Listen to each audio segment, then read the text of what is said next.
अस्सलाम वालेकुम एवरीवन।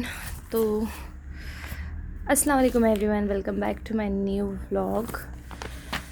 तो आज होने वाला है पूरा स्टडी वाला व्लॉग। पढ़ाई चल रही है, एज़ यू ऑल नो मैं एमए अरबिक कर रही हूँ।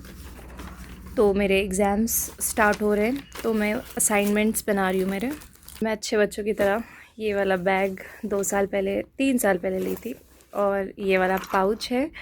और ये मेरी सास ने मेरी सास ने संभाल के रखे हुए हैं। ये मेरे हस्बैंड का पेपर पैड है, जब वो केजी क्लास में थे, यानी कुछ कई साल पुराना होगा, यानी 15-20-25-30 साल पुराना। हाँ, 25-30 साल पुराना ये पेपर पैड है। जब मेरे हस्बैंड फर्स्ट या सेकंड स्टैंडर्ड में, आई डोंट नो, तब उन्होंने लिया था, तो मैं ये यूज़ करती हूँ। स्कूल में तो कैसे हम कई बार, मेरे बच्चे ही खुद इतने बार स्टेशनरी चेंज करते हैं, बट जब मैच्योरिटी आती है, अरे यार, मैं ये शॉर्पनर इतना ढूंढ रही थी हमारा याया को शॉप कराने के लिए। मुझे ये बहुत बेस्ट लगता है और ये मेरे पास था। चलो खैर, मेरी बहुत मोटी मोटी किताबें हैं और मैं एमए अरबिक कर रही हूँ। तो I am from Anglo Urdu girls. तो जितने भी एंग्लो उर्दू गर्ल्स के मेरे क्लासमेट हैं, हम इस तरीके से लाइन मारते थे, खींचते थे हमारी बुक्स पे 1 2 3 4 5 ऐसे। तो मैं वही पैटर्न कैरी करती हूँ मेरे असाइनमेंट में भी। तो मेरे ग्रुप वाले जो थे, जिनको याद करना, हम इस तरीके की लाइन मारते थे। तो जब भी मैं ऐसी पैटर्न में लाइन मारती हूँ तो मुझे मेरी क्लासमेट्स याद आती है। Love you all my school buddies. मुझे कई बार क्वेश्चंस आते हैं, how you manage your studies. Seriously मैं एक बात बताना चाहूँगी, अल्लाह के फजलो करम से मुझे बहुत सपोर्टिव लोग मिले हैं ज़िंदगी में, माशाल्लाह, ला कुव्वता इल्ला बिल्लाह, अल्लाहुम्मा बारिक। और यही रीज़न है कि मैं स्टडी कर पा रही हूँ। अगर किसी को शादी के बाद पढ़ाई करनी है, भले ही वो न्यूक्लियर फैमिली में ही क्यों ना रहते हो, याद रखना, अगर आपको कोई सपोर्ट नहीं कर रहा है फैमिली में, मत करना पढ़ाई।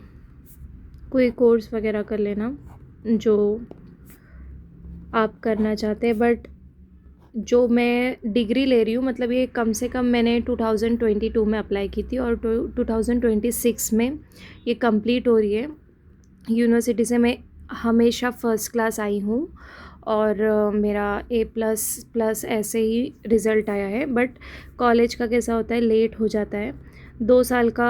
3 साल का कोर्स 4 साल में कंप्लीट हो रहा है, तो अटक जाते हैं आप, एक तरीके से मैं ये बोलूँगी।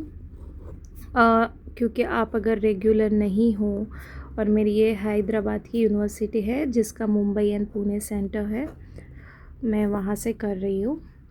सो द थिंग इज़ के अगर किसी को पढ़ाई करनी है, आपके हस्बैंड सपोर्टिव है, शादी के बाद की बात कर रही हूँ मैं, आपके हस्बैंड सपोर्टिव है, आपको ऐसे इन लॉज मिले हैं जो आपकी हेल्प कर सकते हैं, क्योंकि देखो बच्चे होते हैं, उनका भी देखना होता है, आपके ऊपर बहुत सारी जिम्मेदारियां होती है, और उन सब के बीच में कॉलेज अटेंड करना, स्टडीज़ करना, इट्स नॉट इजी। आपकी मेंटल हेल्थ पे इसका बहुत ज़्यादा असर पड़ता है।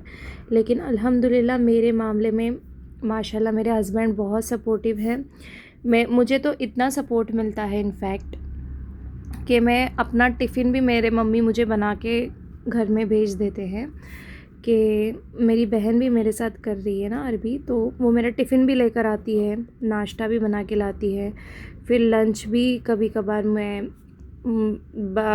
मतलब मिल जाता है मुझे बनाया। और मेरे हस्बैंड तो ऐसे हैं कि मैं 2 या 3 दिन भी खाना नहीं बनाती हूँ कभी कभार स्टडीज़ के इसमें। तो मुझे इन सब चीज़ों की बिल्कुल फ़िक्र करने की ज़रूरत नहीं रहती है, मैं अपने आप पर पूरा कंसंट्रेट कर पाती हूँ। अगर आपके साथ भी ये सारी चीज़ें फ़राहम हैं आपको भी, तो आप बिना सोचे समझे पढ़ाई कर सकते हैं, लेकिन अगर नहीं है तो प्लीज़ मत हाथ डालो खाई में, कुएं में, आग में, सॉरी आग में हाथ मत डालना बिल्कुल भी, क्योंकि क्या है ना, हर चीज़ की एक रहती है, क्या कहेंगे उसे, हर चीज़ की एक लिमिट्स रहती है बर्दाश्त की, कुव्वत। आप अपने ऊपर जुल्म करोगे ऐसा करके, तो ये मैं अपने एक्सपीरियंस से बता रही हूँ, क्योंकि मेरे साथ भी कुछ लोग ऐसे थे जो जुड़े थे और बहुत सारा नुकसान उठाकर छोड़ दिया, अपनी मेंटल फिज़िकल हेल्थ को भी उन्होंने असर करके छोड़ दिया। तो मैं किसी को झूठी तसल्ली तो नहीं दूंगी कि क्या हो गया, मॉडर्न ज़माना है, आप पढ़ सकते हो। नहीं भाई, ऐसी बात नहीं है। अगर आपको सपोर्ट है, अगर सपोर्ट नहीं है, आप मेंटली स्ट्रॉन्ग हो तो ही पढ़ो, वरना कोई ज़रूरत नहीं है पढ़ाई करने की। कोई भी कोर्स करो और अल्लाह से कुछ ऐसा मांगो, अल्लाह से कुछ ऐसा मांगो कि जो आपके लिए आसान हो और आपको इंडिपेंडेंसी भी दे, आपको खुश भी रखे। और मैं बकवास बात नहीं करती हूँ, ना मुझे बकवास करना पसंद है। कुछ लोग इससे इत्तेफाक रखेंगे, कुछ लोग नहीं रखेंगे। और मेरी राइटिंग बहुत ख़राब आ रही है यार, आई थिंक वीडियो की वजह से आ रही है। तो यही था आज का व्लॉग, और ऑल द बेस्ट। अपनी अपनी ज़िंदगी में खुश रहो, नमाज को कायम करो, अच्छा अखलाक से रहो, दैट्स इट। और मेरे लिए भी दुआ करना।